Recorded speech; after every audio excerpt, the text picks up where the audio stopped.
Konting higpit pa ng sintron mga kapatid, may patutupad na namang taas presyo sa petrolyo simula bukas. Live mula sa EDSA Guadalupe, nangunguna sa balita si News 5 Transportation Correspondent Gerard de la Peña. Gerard, magkano ang taas presyo sa langis?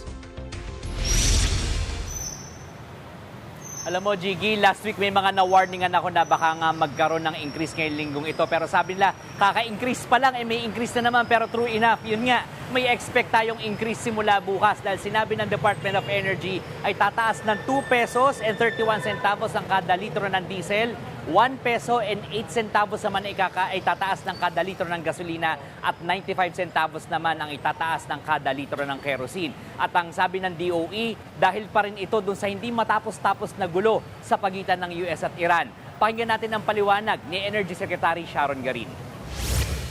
In the past week, prospects for the diplomatic resolution to the US-Iran conflict and the normalization of navigation through the Strait of Hormuz have weakened.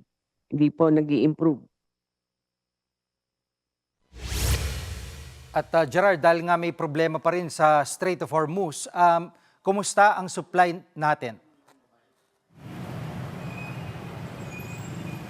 Jiggy, sinasabi ng DOE, bahagyang bumaba yung inventory natin ng oil supply dito sa Pilipinas. Sabi ng DOE, 47 days ang itatagal ng stock natin sa ngayon. Ito ay bahagyang mababa kumpara sa mahigit 50 days nitong mga nakaraang linggo. Pero sabi ng DOE, normal business operations lamang ng mga oil companies at wala tayong dapat ipag-alala dito. At para sa mga susunod na buwan, kahit nga tuloy-tuloy pa rin itong gulo ng US at ng Iran, steady naman daw ang ating supply dahil yung mga oil-producing countries ay naghahanap para maihatid yung supply na langis sa mga bansa katulad ng Pilipinas. At somehow daw, kahit paano raw, nakapag-adjust na rin ang merkado tungkol dito sa ganitong sitwasyon. Pero Jiggy, ang sinasabi rin ng DOE, kahit ganito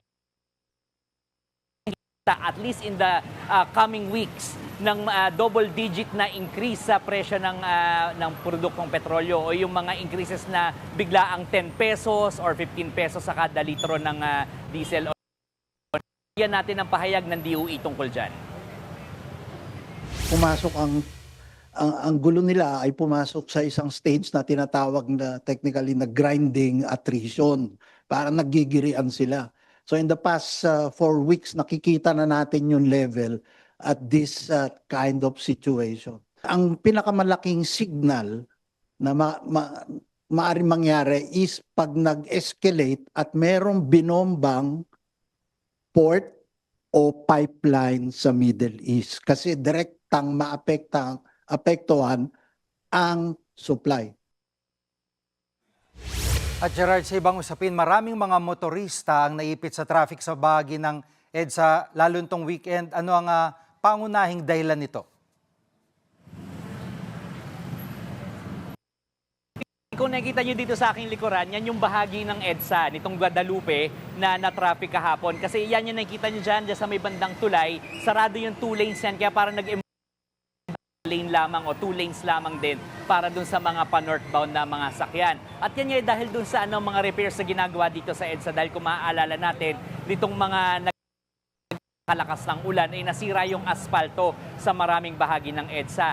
So bukod nga dito sa bahaging ito ng EDSA ay meron ding repairs na ginawa ang DPWH sa iba't ibang bahagi ng Metro bandang Quezon Avenue flyover, dyan sa may bandang Santolan, sa Taguig, sa Valenzuela at iba pa. Jiggy, mabalikan ko lang itong area na ito. Ang sabi ng MMDA, kakausapin ito yung DPWH dahil kailangan daw mapagbulta o mabigyan ng penalty yung contractor na gumagawa dito. Dahil hindi man lang daw nag-provide ng mga flagmen na siya sanang mag-aayos ng trapiko o magde-direct ng trapiko dito sa lugar na ito.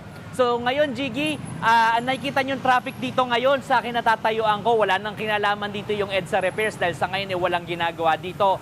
At itong traffic na ito na napakabagal dito, Jiggy, ay dahil pa rin sa volume mga sasakyan ngayong Lunes. Yan muna ang latest. Balik sa'yo, Jiggy. Yan ang ulat ni Gerard de la Peña live mula sa EDSA Guadalupe. Mga kapatid, Jiggy Manikad po. Pagdating sa mahalagang balita sa loob at labas ng bansa, dapat una sa lahat, mag-follow at mag-subscribe na sa social media pages ng News 5.